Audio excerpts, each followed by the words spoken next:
On today's Film Villains, we watch the trailers for Nosferatu and my friend's new movie coming to Netflix in a few weeks, Don't Move. Jonathan shares his love for the Romero Argento anthology Two Evil Eyes. Alex punks us with the underground short film Skate Witches. Hunter infects us with the VHS of 28 Days Later, and I spread my renewed love for the Little Monsters 80s classic Ghoulies 2. Let's go!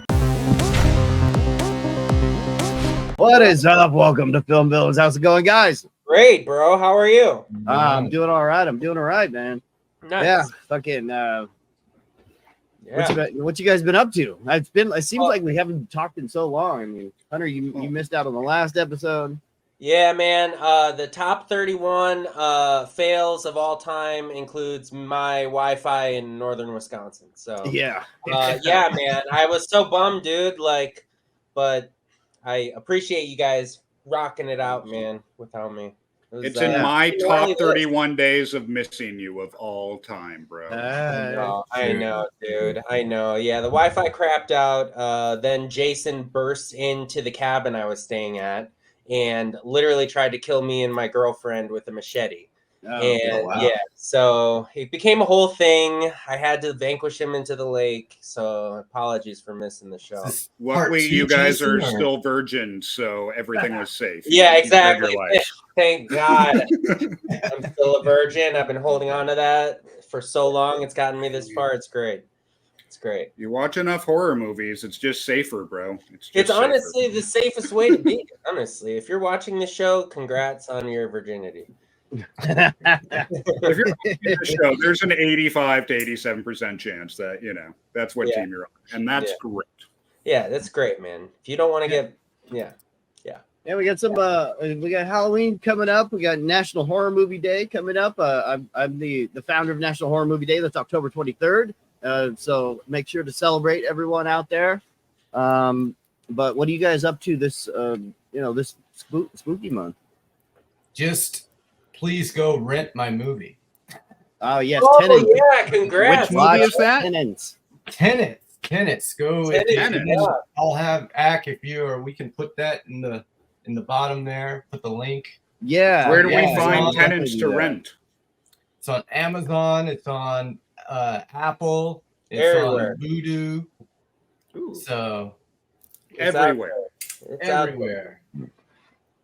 Congrats. Congrats, man. Congrats. That's huge. I mean, we're trying to pump up the likes and viewership, and that's how how Amazon's algorithms. Yeah, all that good stuff. We've shown this trailer before on our show, but yeah, so it just came out Tuesday? What day are we? On the 24th. Tuesday? Last. So about a week ago. Yeah. Dude, it looks so dope. I'm literally movie. There's Mary. A lot of talented friends. Yeah. A lot of good stuff. What else do we have? Well, let's go through some horror news. How about that? All right, first up, 28 years later, Danny Boyle's sequel wraps production. Hunter, did you read any of the articles? I haven't read this yet. No, well, the thing that caught my attention, first of all, Cillian Murphy's back, and Danny Boyle's back, which is like slam dunk. But I was curious. It looks like they shot this whole movie on iPhone, which is very interesting to me, and I'd be very curious to see it and to hear why they chose to shoot it on that format. I think it's like the iPhone 16, if I'm not mistaken. But man, I saw some pictures of the iPhone camera kitted out, and dude, it's like freaking insane, bro. The lenses that they have on this thing. Yeah, so I'm just curious to see, and the thing I really like about the original 28 Days Later is it shot on like mini DV, super fun, and it just has it has a really cool like look. So I'm curious as to what 28 years later is gonna be about, man. It's gonna be freaking awesome, I'm sure. It looks like this article's from July, Hunter. You're giving us old news or what? Yeah, bro. July 30th. Well, that's it. Well, they just wrapped. I'm gonna bite your butt, Christian. Danny Boyle sequel wraps production. Unless it's 20 fucking 14 or some shit from the second one. Yeah, dude. Actually, yeah, July 30th, 2024. How many years ago was that? Yeah, I don't know. I'm not sure, but that was probably that was 28 years ago. That was actually 28 years ago. Yeah. Well, no, yeah. I don't know. I don't know what more newsworthiness I can. All right, here we go. It's the first time we're talking about it. Here's some current news. Current news. All right. Well, if you didn't know, I didn't know. Edgar Wright is doing a Running Man sequel. That is fucking big news. Very mixed emotions about this. Really? But it's Edgar Wright. It's Edgar Wright, so I'm fucking all in. Any info on it? Yeah. Yeah, no, it's just that Glenn Powell guy who's in that Twisters movie. That guy that I can't stand looking at. Twisters. It doesn't look like a sequel. It looks like another adaptation. Look, yeah, I'm gonna just say if Schwarzenegger's not involved. So I don't know. I wonder if it's sticking more to the original novel, because I've read the book and it's fucking fantastic, but it's very different than, you know, the like studio game show of the movie. Like in the book, like the game's happening everywhere. Like citizens are chasing the Running Man. Like we're all involved. Like he could be anywhere. So it sounds like we've already seen this movie then with other stuff, like, you know, what do you call it? The one where, you know, we shut down everything for 24 hours. Oh, The Purge. Yeah. It's gonna be in similar styles. I don't know. It like you said, mixed feelings about it. I mean, it feels like, you know, we're seeing this trend quite a bit. We just talked about something like this with Rosemary's Baby. Was that a week ago? But yeah, I don't know. Could be cool. Yeah. Edgar Wright. Wright. That's the saving grace, right? Yeah. Well, we have that fills the glass half full for me. Yeah. We have a new trailer that came out about a week ago that we didn't get to work on last week, but it is for Nosferatu.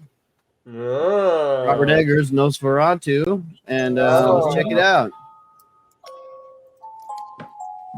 Come to me. Come to me.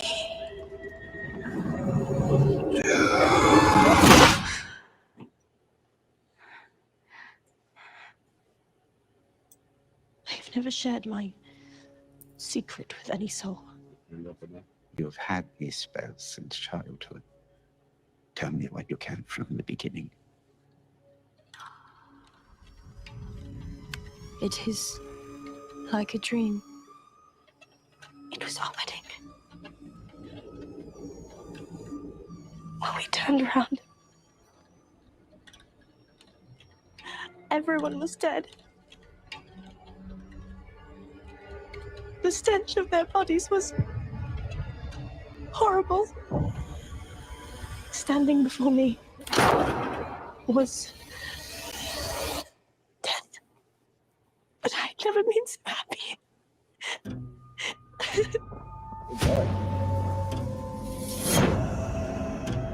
This creature is a force more powerful than evil. Its desire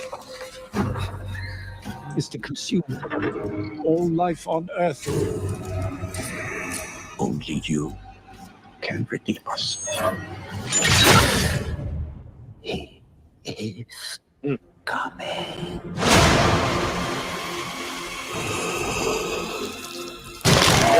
There is a devil in this world, and I have met him. But you could never please me as he could. No!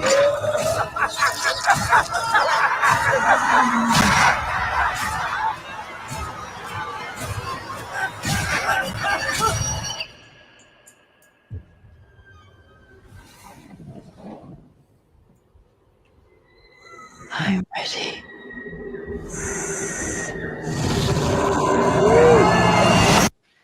Hell yeah. Hell yeah. I'm in. I'm all in. I'm all in. Yeah, I am all in. Yeah.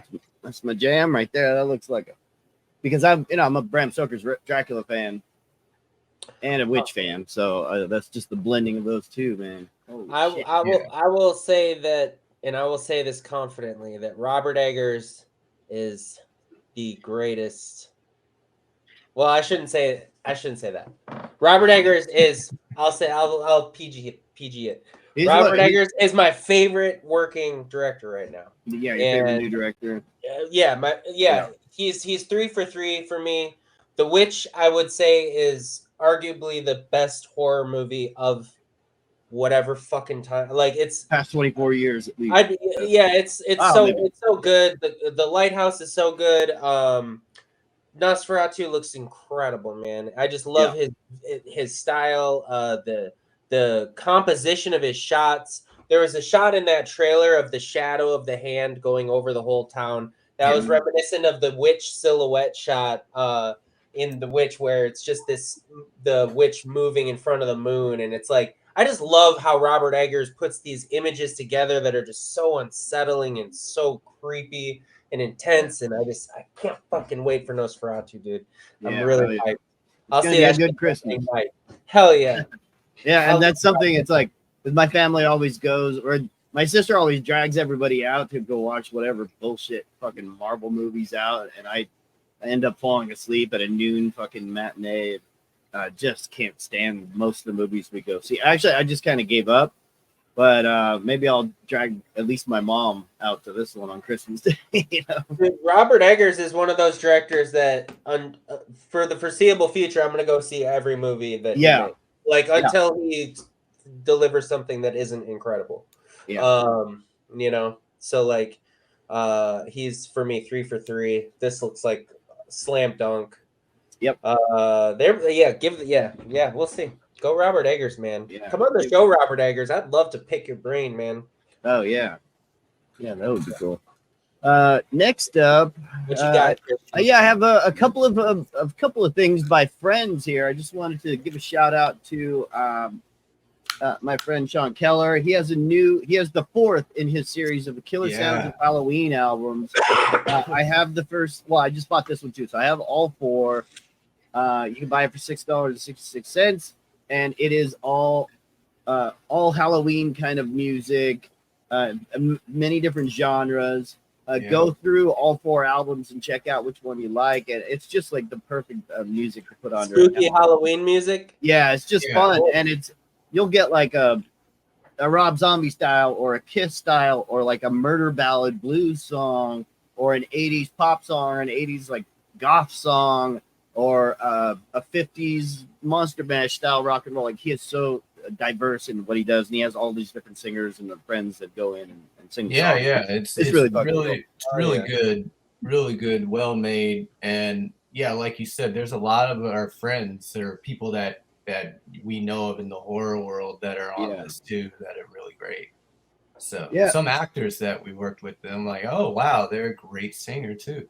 Yeah, Mary O'Neill from Tennant, of course. Yeah. Next up, a couple of my friends are involved in this one.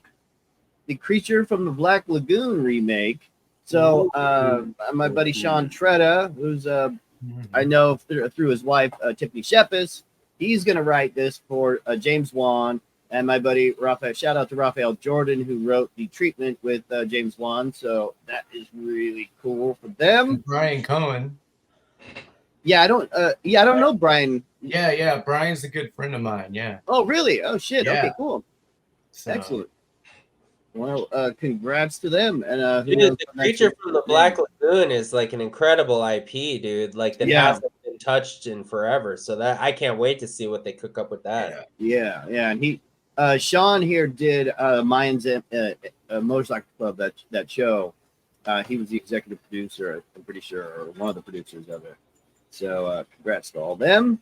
And then I haven't shared this yet, but it came out a few weeks ago. My friends Adam Schindler and Brian Netto, they directed a movie that is coming out on Netflix in October 25th. So in about 2.5 weeks or so. It is called Don't Move, I saw this movie 6 months ago in a private screening that they had to try to sell the movie, and luckily Netflix picked it up. It is produced by Sam Raimi. My buddies did this movie called Delivery, The Beast Within, and then they did a few other movies. We just did a short film like a year and a half ago, and then they did some stuff for Sam Raimi, and he liked their stuff so much that he hired them to do this movie. And it's going to be top 10 lists for a lot of horror movie people. So let's check it out. I'll show you guys how cool this is.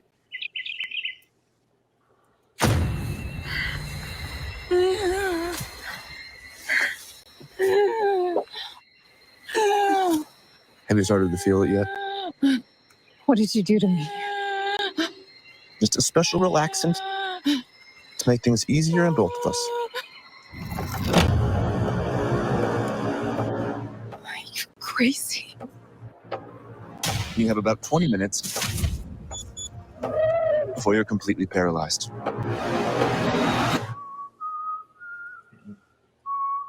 At minute 1, your fine motor skills will start to go. At minute 10, your legs will begin tingling. Minute 15, your legs will give out altogether. At minute 18, your breathing will become labored. And just before everything shuts down on you, your voice.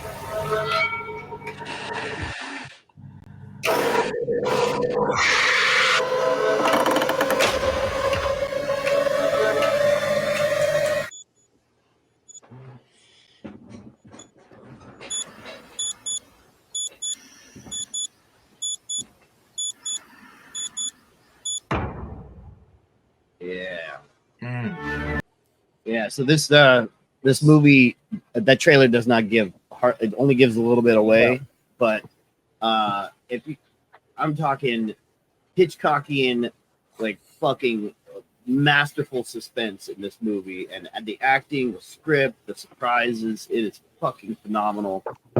It's going to be one of the best horror movies of the year for a lot of people. So I can't wait for my buddies to get this out, because it's their biggest project yet, and it's going to be seen by a lot of people this Halloween. It's great for them. It's not getting buried in some small release. So yeah, dope, dude. Yeah, when it comes out, maybe I'll see if they have time to do our show maybe at the end of this month or so. See if we can have a chat with them once it comes out. Hell yeah. Yeah. So I rented Tenants, by the way, Jonathan. Oh yeah, I just did. Yeah. I'm gonna watch it. Awesome. I'm gonna watch it later tonight or tomorrow. I appreciate that. Let me know. Yeah, leave a review if you hate it. I'm downloading it on the Pirate Bay right now. Is that cool? Does that help you guys out? Okay. Yeah. Hey, Alex, send me a link to that. So just send me a file of the movie. Yeah, dude. That happened to us with Black Devil Doll, because when we released that, it was like what 08, 09. So people were still buying DVDs, and then we were seeing that when we were selling all the DVDs, we had the equivalent of, I think, 80 purchases or 80 downloads online. And we were like, guys, we made this for 10 grand. We have no money, support us if you just rip it. Yeah. What you want to do is upload Tenants to the torrent sites, but call it like Joker 2, so that like 100,000 people download it right away, and then everybody sees it.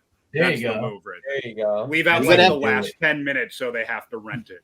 Yeah, you gotta have merch. You gotta have merch like at the bottom, like Black Devil Doll. That would have been great if you had such a lot of people stealing it, that selling T-shirts and posters and shit. Yeah. Well, I think it's. What time is it for? I can't fucking read this shit. It's so small on my little screen up here. What time? What? Huh? We are GoFunding Axe reader glasses. So Yeah. Link in bio for that. Or a bigger a prompter here. Hey, with that said, you know. Yeah, I still got the wrong one. Yeah. All right. We'll go for it. No, because I had to shrink down the fucking thing so much. There we go. There we I've go. got the right one now. All right. The movie I want to talk about on Axe Creature of the Night, where I talk about 80s horror and little monsters, is Ghoulies 2. Since I brought up Ghoulies Part 1 recently, and I was on Tubi. Well, I started this about a week and a half, 2 weeks ago, Alex, and inspired by you, because you're always like, oh, hey, there's always like a leaving soon category. But I ended up clicking on, I clicked on Ghoulies and it said, oh, it's leaving in like 2 days. And then I said, oh shit, okay, I better watch it soon. And then I watched it, and then I fucking fell asleep on that couch back there, which it's so dark. But then I realized, oh, I just have I actually have the damn movie in this box right here, which I'm not going to sell this, Hunter, on eBay. You know, that's okay, because I have mine right here. I got my own Ghoulies too. Yeah. Is yours? You have like one of those slip. Is that still in shrink, or is that a slip cover? No, it's a slip cover. Yeah, fancy. Yeah, it's funny, since we're talking about it. When I go thrifting for tapes, often you'll find a bunch of really crappy tapes, but they have these, old Hollywood video slip covers. Yep. So I'll often buy whatever tapes have those slip covers, or if there are some good tapes, I'll like put the good tapes in the slip covers. And around. But yeah, Ghoulies, those are slip cover worthy for sure. Yeah. And this is in really good shape. It has all the stickers on it, and home video stickers on it. It's I like it a lot. I'm not going to get rid of this one. And it's not really worth that much. I just looked up, but and you gotta love this poster. I mean, it's reminiscent of the first one. So the movie overall is, I think it's a really fucking good movie. It's an excellent. It's fun. Movie. There's a lot of wooden dialogue in it, but then there's a lot of heart to it. So it was made in 1987, a few years after the first one. It's definitely a step up from the first one. So it's set at a carnival, where somehow there's some fucking ghoulies that get released in the haunted house of the carnival, and then there's this every 80s movie had to have this yuppie scumbag, a boss or rich guy that would come in and be the asshole to everybody. And so that guy comes in and says, I don't want to do the haunted house anymore. I want women's mud wrestling, and I'm going to have the little person that stars in the haunted house. I'm going to have him be the referee that gets thrown around or some shit. Sure. And, actually, the best actor in the movie is the little person. I don't remember what his name was, but he's like a Shakespearean, I am an actor kind of guy, but he's stuck at a carnival. But it's just a fucking phenomenal movie. It's so much fun. All the ghoulie stuff is fun.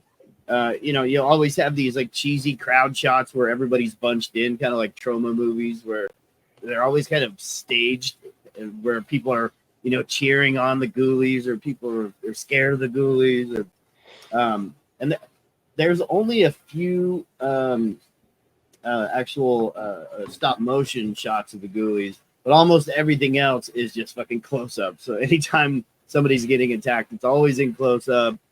There's not a lot of wide shots of them. Then there's the flying ghoulies, great close-ups of the ghoulies going rah, rah, rah. Yeah, they're always doing laughing. This is the movie where you actually get the shot, because the first movie didn't have the toilet scene. The second movie is the one that has the toilet scene. So that's the winner there when it comes to that scene. And then there's some fun stuff with like kids cussing. There's a ghoulie pukes on a kid, and then the kid pulls a ninja star out of his pocket and throws it at the ghoulie, and the ghoulie catches it in his mouth, and then bites the metal ninja star, and then like is laughing, and the kids are like, "Whoa, that's so cool!" they'd go out and get an entire crowd of people and bring them in, and then and the Ghoulies are doing some dumb shit, and this whole crowd of people are inside the haunted house watching the Ghoulies. They start cheering, and the Ghoulies like and they bow. Everything is like this is genius stuff. Genius. Yeah. Oh, and they high five. Yeah, they high five. The Ghoulies are always ghouling about, Yeah. So apparently 3 and 4. So they've sold the Ghoulies name to Vestron Video, and then so that it got it wasn't being made by the band family. Yeah. See, I can here. Let me just show this. What about 4? So I've never seen part 4, but I can tell just by looking at the back. Here, this is part 2. Okay. So you can get a vibe there. That looks pretty spooky. Part 4 looks a little goofy. Boy. I don't know about that. It doesn't look quite as ghouly. Yeah, and they probably talk. I mean, I guess in 3, I don't even know if I've seen 3 Ghoulies go to college, but I think I've read that they start talking in number 3, and probably in 4 too. Looks like it. And that one was directed by Jim Wynorski, who did Chopping Mall. Oh, interesting. I didn't know that. Yeah. So, See, the Ghoulies part 1 and part 3 are very high on my most sought after tapes. I would love to have all 4 of them, man. Hell yeah. And this one beat Gremlins 2 to the, so we had discussed before the Ghoulies 1 and Gremlins were being filmed at the same time. Charlie Band ran out of money, and so they had to stall, and so Ghoulies couldn't be out in time. But this one beat Gremlins 2 to the theater, so I think Gremlins 2 was 1990, so 87. So this one is bonkers, though, man. When the final act happened, there are so many things in this movie that probably ended up, in Gremlins 2, or maybe they fucking stole some shit from this movie. Yeah. Just all the carnival aspects, and they start using all of the carnival rides to kill people. It's just fucking fantastic. Start pulling pins, and this spinning, one of those like spinning things, like the Ghoulies on the bar that's holding these people, and they're like, "What is that?" And he pulls the pin, and they go flying and burst into flames. Yeah, it's fucking awesome, dude. Yeah. Gotta love the Ghoulies. Not much better than that kind of shit, Yeah. Gotta love the fucking Ghoulies. Yeah.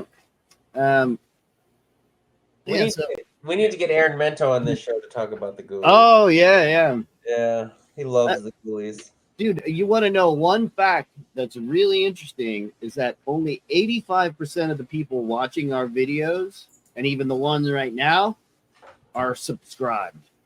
Only 15% are subscribed. Wow. So you should hit the subscribe button. It would be Right nice now? if they did, Yeah, 85%. You could do it. You should do it. You know what? Yeah. We don't even care if you do. Who cares? Honestly, I really don't care. And if you've Don't seen even do Ghoulies it. 2, if you've seen Ghoulies 3 or 4, let us know if they're any good, because we need to know. None of us have seen them, right? I haven't seen 3 or 4. Yeah, 3 and 4. So, all right. Well, there it is. There it is. Axe Creatures of the Night. Yeah. Is that what it is? Yeah, I need to see Ghoulies 3, especially because they go to college. I went to college. The Yeah. Ghoulies go to college. I'm all in. So, all right. Well, speaking of going to college. Speaking of going to college. Yeah. How's that for a terrible fucking segue, huh? That was actually one of your better segues. Yeah, that seriously was. I was like, I could buy it. It got there. Oh, yeah. So, I mean, I think last week when we were talking about Dawn of the Dead with George Romero, we mentioned that Dario Argento had done a version of Dawn of the Dead, his own edit. And so I think it was within that time span that George Romero and Argento became friends. And then he's like, hey, we need to collaborate on something.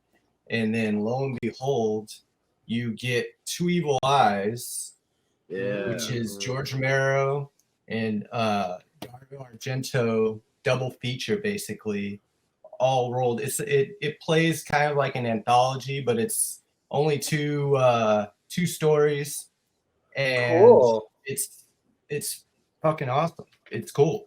So it's kind of plays like a grind, like the Grindhouse, kind of like. Yeah, it has that kind of vibe to it in the sense of the structure of the film or the the movie.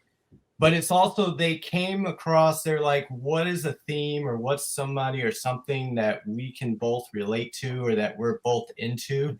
And it turns out that they were both heavily big fans of Edgar Allan Poe. Oh, and so they went ahead and took 2 of Edgar Allan Poe's short stories and they made their own movies out of them. And one starred, okay. yeah, and it's an amazing cast. You got Harvey Keitel, you got you have Adriana Barboa, or I always fuck up the last name. Yeah, and you got Kim Hunter. I mean, you got Tom Atkins. There's so many people in this. It's amazing. The first one I think is the interesting case of Mr. What is it? Valdemar. I haven't seen it in a long time. Oh, Valdemar. Valdemar, yeah. And then I think the other one is the Black Cat, which Harvey Keitel is in. Nice. But yeah, talk about kind of when I was growing up, it came out on VHS and DVD, and it was kind of something that I didn't even know was around. It's kind of like a sleeper. And I bought it and I was like, I love Argento. I love Romero. Like, this has to be cool. And it really is. It's awesome. It's something if you like those 2 directors. And it's not necessarily Argento Giallo style, but it's got some really cool stuff to it. The storylines are cool and the writing is good for, adapting it to the screen. So yeah. You want to check out 2 great directors on a double feature. Yeah. They get this. Oh shit. Yeah. I gotta get that. Yeah. Dang, that's cool. I need more Giallo movies, man. And you can watch this, but you can watch this on Tubi as well. Okay. I think it's Tubi, fucking sponsor us. Are you hearing? We say your name every 5 minutes. Tubi, we like you, Tubi. But it also gives kind of a creep show feel. Like that's the other vibe you get from it.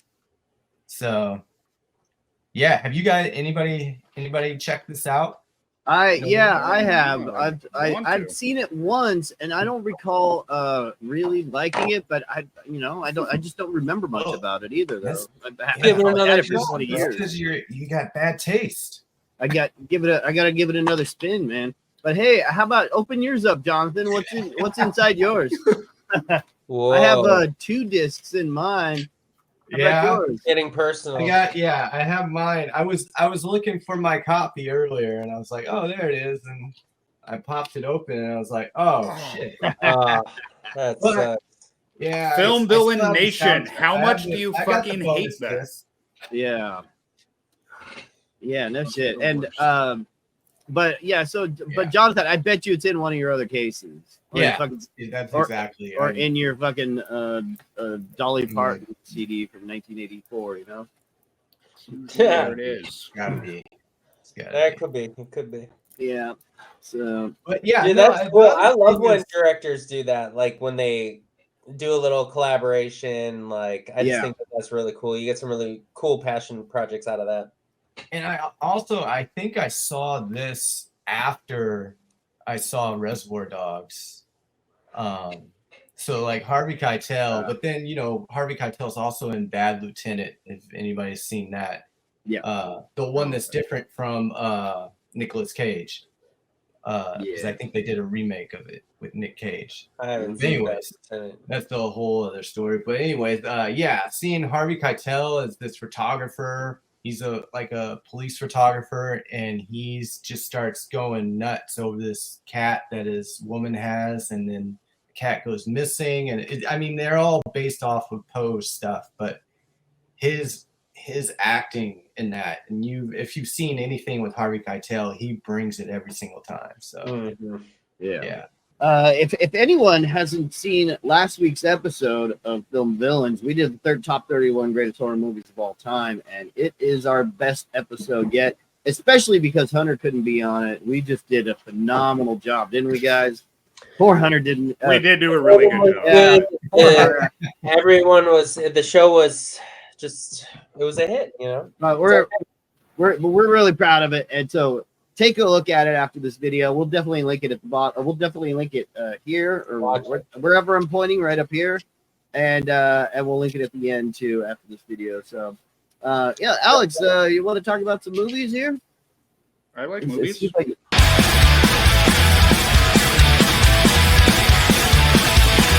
All right, so this week we're kicking it old school, which often happens with the genre. But there is a little cult classic called Skate Witches. Have any of you seen this? No. All right, so it was filmed on Super 8, and it's 2 minutes long. But this is one of those videos that was just, I think it was traded so much because it was 2 minutes long. Like, you could fit it in on the end of whatever you were giving somebody, you know? Like, it'd be Heavy Metal Parking Lot and Skate Witches, you know? It's just one of those that was always tape traded. It was definitely one of the, like, oh no, do you guys remember Night Flight? It was like the music show? The music show. It was like before USA Up All Night, they would show like random oddball movies and stuff like that, New Wave Theater. And this was one of their favorites. But there's no point in showing a trailer because we can watch the whole thing in its entirety if we have 2 minutes to ourselves right now. Let's do it. Good. Let's watch some. The guy who punks on film. Go ahead. God, I want to get his name right, but the guy who made it is Danny Plotnick. This was done in 1986. He was University of Michigan at the time. It's just filmed with a couple friends, and he is currently the director of film studies at the University of San Francisco. Well, the more you know, Rainbow Star, right? Wow. Fucking fun facts. So fucking Skate Witches. Let's see this shit. Yeah, let's watch it. See it. Skate Witches. Skate. Oh, I feel like I have seen this.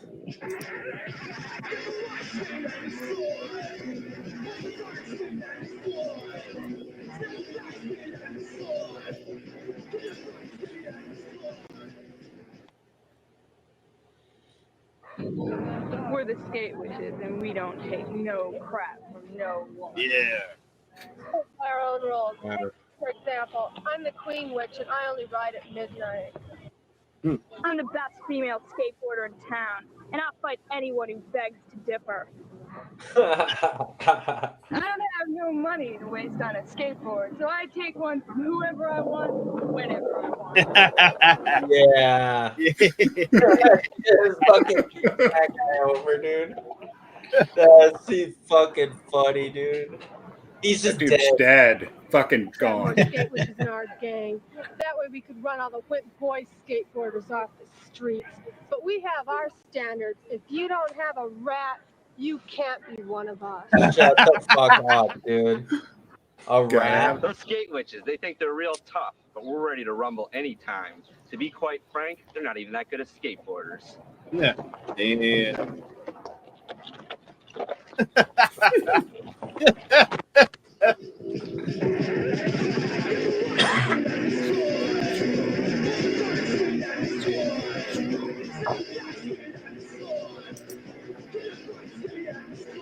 Wow. We're 3 stars. I think those were the rats. Yeah. Our glorious director. That was brilliant. That was honestly brilliant. That was like better than YouTube. I mean, that is pre-YouTube. Yeah. Yeah. Like, it is. That is made for the format. It's fucking 2 minutes. It tells an amazing story. Yeah.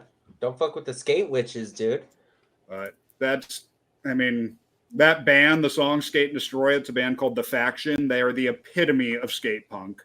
I actually had the honor of playing their second to last show ever in 2020. It was my last show actually before the pandemic came along and shut things down. It was fucking awesome. It was just the faction, JFA, and my band, Animals and Children. Dude, fucking skate witches, just punks on film. Go get your fucking camera and just go get some friends and go to the quad and get your pet rats and just fucking film shit.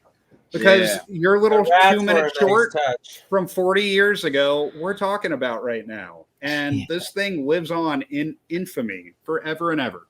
That Misfit shirt was, you know, I mean, so iconic. The leather jacket, so iconic. These girls are not dressed up like punk rockers. He just grabbed these 3 punk rock girls and said, let's fucking film this shit. It's amazing. So inspiring. Hits the heart of the DIY ethics. And it makes my little punk rock heart happy every time I watch it. Yeah, dude, it made mine happy, dude. The skate witches look like they should not be trifled with. And I wonder how they're doing today. You know?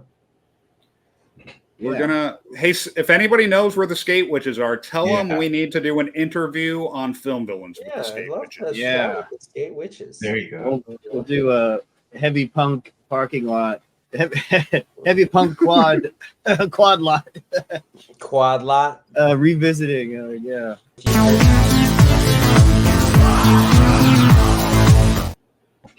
Hunter, what do you have for us today? Well, what's up? You know, so you know, Christian threw me under the bus earlier in this episode for bringing up 28 years later. But little did he know that my VHS of the day is actually 28 days later. Oh, shit. Oh, yeah. You know, so I'm actually a huge fan of this movie, as I'm sure most people are. Yeah. And the cool, my cool story about this film is that when I saw it in the theater. Gosh, what year was this? 2003 or 4? Let me see. 2004, I think. No, 2002, excuse me. So what, that would have put me as a sophomore in high school. I knew absolutely nothing about it. Literally didn't even know. My aunt took me and my brother to the movie. Knew zero about it aside from it was called 28 Days Later. And holy crap, that was an experience, man. Like, just classic film. This is this particular tape is cool because it is a white tape. Which is always fun. And actually, this is this particular tape is from my girlfriend's horror shelf. This is one of her top picks. But yeah, if you haven't seen 28 Days Later, watch 28 Days Later. And I'm very, very excited for Cillian Murphy and Danny Boyle to reunite on 28 years later. Which I'm very, very excited about. 28. Go ahead. Show that tape again so people can see it because I put Alex in there accidentally. No, the white tape. The white tape. The white. Look at that. Oh, that's nice, and it still even has the Hollywood Video sticker on it. You know, that is like a nice crisp tape, and you better believe it. I put that sucker in a plastic Hollywood Video slipcase too. That's worth slipping up, man. I threw away all of those cases that I ever got. Those protected cases. Dude, I buy them any chance I get now. If I see them, oh yeah, for sure. I mean, I have thousands of tapes, dude. So like, I'm like, if I could, ideally in a perfect world, I would love 1,000 of these slip cases just so all my horror tapes could be covered up. But whenever I do get my hands on a slipcase, I choose a movie that I feel is worthy of the slipcase. And of course, 28 Days Later is. And it's also one of those movies that was right on the cusp of when they stopped making VHS tapes. So it's a relatively harder to find title. Yeah, it's interesting that they made it white, though. I wonder why they did that. I don't know. Certain tapes got those releases. I don't know. Yeah, I don't honestly know. I mean, it makes sense for like a Halloween special or something to have an orange tape, but because it was the first big zombie movie there was an infection. Maybe it's the white blood cells. So they wear white tape. There you go. There you go. Okay. I don't know. I made that up, but no, it totally makes sense. And also the wild thing about 28 Days Later is that you think, it's a zombie movie, but it actually was incredibly influential because of the infection aspect, and whereas that really hadn't been, the whole rage virus was just so cool. Yeah, I was gonna say there was a whole. I remember it started. It was revolutionary because of that, because you had that formula, like we just talked about George Romero. So you had that George Romero formula for so long. And then it also started the debate when it came out years after that of running zombies or slow walking zombies. And you had different camps for that.